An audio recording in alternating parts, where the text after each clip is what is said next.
Ассалаумағалейкум, қайырлы күн достар, қалайсыздар? Қалай сіздерге бүгінгі лук? Гольф ойнайтын братандар сияқты киініп алған, иә. Тараздамыз бүгін.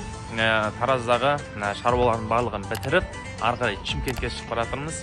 Шымкентте бір шаруамыз бар, соны бітіріп, ары қарай Алматушечка жди. Масқара, Таразда енді погода деген жан тұр ғой.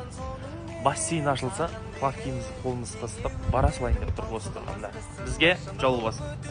Достар, трассаның бойында Алматыға қарай, Тараздан Алматыға қарай шығып жатсақ, жігіттер жолдан танып, суретке түсіп деп тоқтатты. Бір жағынан қорқып тұрмын. Қорқып кетпесе болды десем.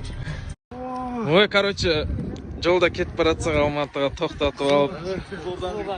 Қызылордадан, ой, Қызылордаға жалынды сәлем. Күшті ме? Екіміз бар кәдімгі күшті. Баратқан жастар әңгімелесіп. Ал, қош келдік Алматы айналайына.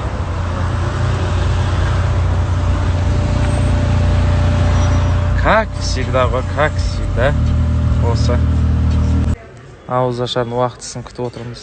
Ешқайсының мазасы жоқ. Ешкім бір-бірімен сөйлеспейді. Адам жақтырып тұрған жоқ ешқайсысы. Қазір ортаға тамақ жуасын. Ой, жіберейін деп тұрған. Біз енді ауыз ашардың уақытысын күтіп отырсақ, мына жағымызда мына кісілер тамақты әкетіп отыр. Мына жақта мына кісілер тамақты әкетіп отыр. Общем, маза кетті ғой, короче, мыналарда. Бір бәле деген танитын бәріне қосып жүрмін. Әңгіме қызды, короче. Мен тамақ кеп сөйлейін дедім оларға. Жан бітті тәңе етті.